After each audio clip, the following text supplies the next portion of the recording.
तो जब श्री राम जी ने कबंध का वध कर दिया और माता शबरी से मिल चुके थे, तब तक खबर सुग्रीव के पास भी पहुंच चुकी थी कि 2 राजकुमार हैं जो वन के अंदर घूम रहे हैं और तुमको ढूंढ रहे हैं। जब सुग्रीव के पास ये खबर पहुंची तो उसने अपने सबसे समर्थ मंत्री यानी हनुमान जी को बोला कि जाके आप चेक कीजिए कि ये राजकुमार वाकई में राजकुमार हैं कि मेरे भाई बाली के भेजे हुए कोई जासूस जो मुझे मारने के लिए आ रहे हैं। उनको हनुमान जी पे इसलिए ट्रस्ट था क्योंकि हनुमान जी वेश चेंज करने में और बहुत ज्ञानी थे और बात करने में भी बहुत सक्षम थे, तो इसीलिए हनुमान जी को भेजा गया। अब सुग्रीव के बारे में जानना बहुत ज़रूरी है क्योंकि सुग्रीव एक बहुत ही इम्पोर्टेंट कैरेक्टर है रामायण का। सुग्रीव किष्किंधा का एक राजकुमार था जिसके भाई वाली किष्किंधा के ऊपर राज किया करते थे। वाली की पत्नी थी तारा और सुग्रीव की पत्नी थी रूमा। वाली के पुत्र थे अंगद। वाली और सुग्रीव भाई थे और वाली राजा थे आपके किष्किंधा नगरी के।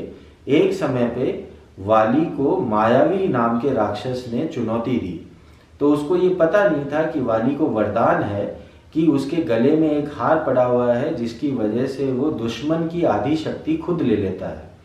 और इसी के चलते जब मायावी ने उनसे युद्ध करना चालू किया वाली से, तो वो बहुत कमज़ोर पड़ गया और जब उसने देखा कि मेरे को वाली मार देगा तो वो भाग के एक गुफा के अंदर छुप गया। वाली भी उसके पीछे पीछे उस गुफा में जाने लगा। तब उसने सुग्रीव को कहा कि तुम इस गुफा के मुंह के ऊपर रहोगे, मान लो मुझसे बच के वो मायावी वापस बाहर आ जाता है तो तुम्हें उसे निपटाना है। वाली उसके पीछे पीछे चला गया, सुग्रीव को वहां तैनात करके।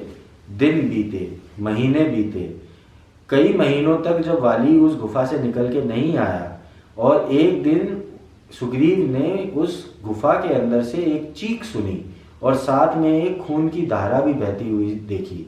तब सुग्रीव को लगा कि वाली को मायावी ने मार दिया है और वो आके फिर से किष्किंधा के ऊपर हमला कर सकता है, मुझसे लड़ सकता है। तो उसने गुफा का मुंह एक बड़े पत्थर से बंद कर दिया और वापस किष्किंधा आ गया और वहां पे आके खुद राजा बन के राज करने लगा। वाली ने क्योंकि मायावी को मार दिया था और वो पत्थर को तोड़कर गुफा से बाहर आ गया और आके जब उसने देखा कि उसका भाई तो राजा के सुख भोग रहा है जबकि मैं एक राक्षस से लड़ रहा था, तो उसे बहुत गुस्सा आया और उसने वाली को नगर से निकाल दिया और उसे मारने के लिए भी भागा। तब वाली भाग के ऋषिमुख पर्वत पे आ गया क्योंकि ऋषिमुख पर्वत ही एक ऐसी जगह थी दुनिया के अंदर जहाँ पे वाली नहीं आ सकता था क्योंकि वाली को श्राप मिला हुआ था कि जैसे ही वो ऋषिमुख पर्वत पे आएगा तो उसकी मौत हो जाएगी। तो वाली सुग्रीव का पीछा वहां तक करने के बाद में वापस आ गया और उसने जबरदस्ती सुग्रीव की बीवी रूमा को हड़प लिया और इसकी वजह से सुग्रीव और वाली के बीच के अंदर बहुत ही मन मुटाव हो गया। सुग्रीव वाली से बदला लेना चाहता था और वाली सुग्रीव को बदला लेने के साथ में मारना भी चाहता था।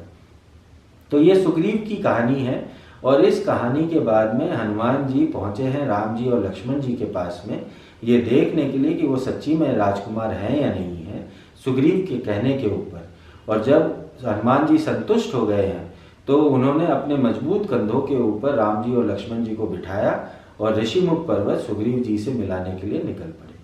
तो उम्मीद करते हैं आपको ये जानकारी रोचक और अच्छी लगी होगी और बने रहिए हमारे साथ वनवास कांड के अंदर, जिसके अंदर हम आपको और भी तथ्य बताते रहें। नमस्कार।